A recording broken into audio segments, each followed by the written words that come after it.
மாண்புமிகு தமிழக முதல்வர் அவர்களுடைய உடல்நலம் குறித்து விசாரிக்க வந்தோம். கட்சியினுடைய இரண்டாம் கட்ட தலைவர்கள், அமைச்சர்கள், குறிப்பாக சுகாதாரத்துறை அமைச்சரை சந்தித்து கேட்டோம்.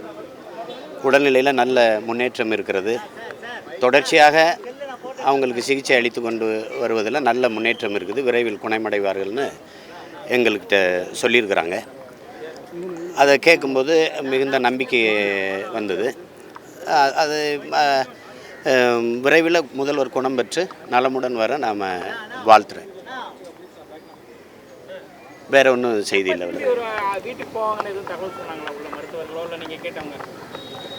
இல்லை, அவங்களுக்கு இன்னும் கொஞ்சம் ஓய்வு தேவைப்படுது. அதனால் கொஞ்ச நாள் அவங்க இருந்து நல்ல ஓய்வு எடுத்து முழு குணமடைஞ்ச பிறகு வருவாங்கன்றாங்க.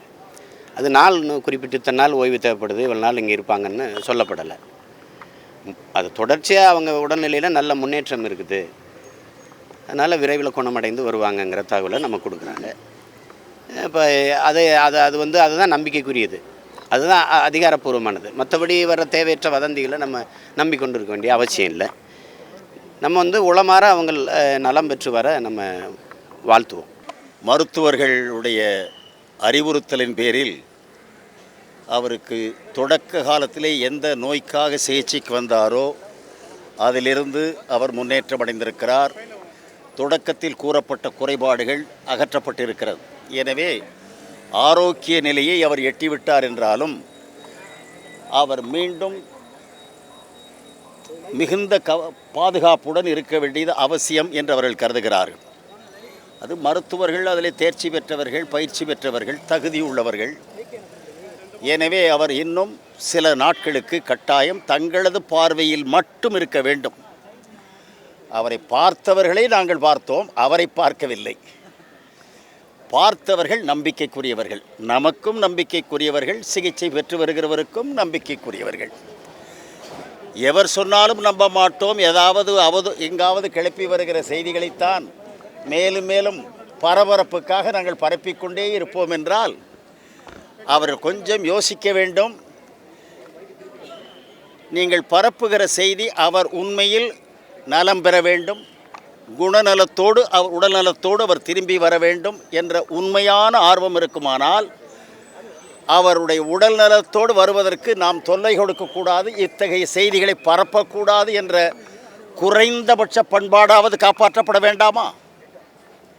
ஒரு நோய்வாய்ப்பட்டிருக்கிறார் என்பதில் அவர் விரைவில் குணநலம் அடைய வேண்டும் என்று விரும்புகிறவர்கள் பரபரப்பையும் அதிர்ச்சியும் உண்டாக்கக்கூடிய செய்திகளையே பரப்பி இதிலே அவசரப்பட்டு அந்த செய்திகளை நம்பி டாக்டரையும் நம்ப மாட்டோம், அவரது கட்சியை சார்ந்தவர்கள் சொல்வதையும் நம்ப மாட்டோம், வேறு மற்ற தோழமை கட்சியினரோ மற்றவர்களோ பொது வாழ்க்கையில் உள்ளவர்களோ சொன்னால் அதையும் நம்ப மாட்டோம் என்று ஒரு தவறான முடிவை எடுத்து நேற்று ஒரு தொண்டர் இறந்து போனதாக தெரிகிறது.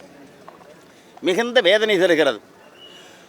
அவர் ஆரோக்கியமாக தமிழ்நாடு முழுமையிலும் சுற்றுப்பயணம் செய்து வந்த காலத்திலேயே நீதிமன்றத்தில் அவர் தண்டிக்கப்பட்ட போதும் இதே போல பலர் அவசரப்பட்டு தற்கொலை செய்து கொண்ட போது இது எனக்கு ஒப்புக்கொள்ளக்கூடிய ஒரு முறை அல்ல. யாரும் தற்கொலை செய்து கொள்ளக்கூடாது.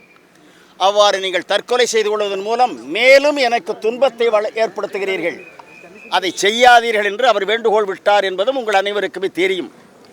இப்பொழுதும் அவர் ஒருவேளை அவரை பேச அனுமதிப்பார்களானால் அந்த வேண்டுகோளைத்தான் விடுவார்.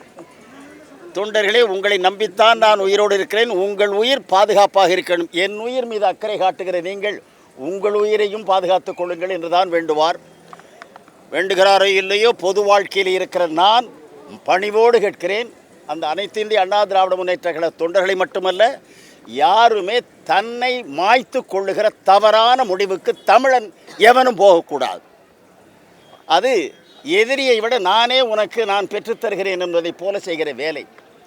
இது பொது வாழ்க்கையில் அனைவரும் கடைப்பிடிக்க வேண்டும். ஏதோ பக்தியின் காரணமாக தன்னைத்தானே மாய்த்து கொண்டு தன் குடும்பத்துக்கு பெரிய தொல்லைகளை கொடுப்பவர்கள் தயவு செய்து அதை தடுக்க வேண்டும். அவர் ஆரோக்கியமாக இருக்கிறார் என்றுதான் அறிந்தவர்கள் சொன்னார்கள். மிகுந்த நம்பிக்கைக்குள்ள டாக்டர்கள் சொல்கிறார்கள். அவர்கள் வியாபாரிகள் அல்ல, பொய் சொல்ல வேண்டிய தேவையும் இல்லை. நான் அதை நம்புகிறேன், நீங்களும் நம்ப வேண்டும் என்று கேட்டுக்கொள்கிறேன்.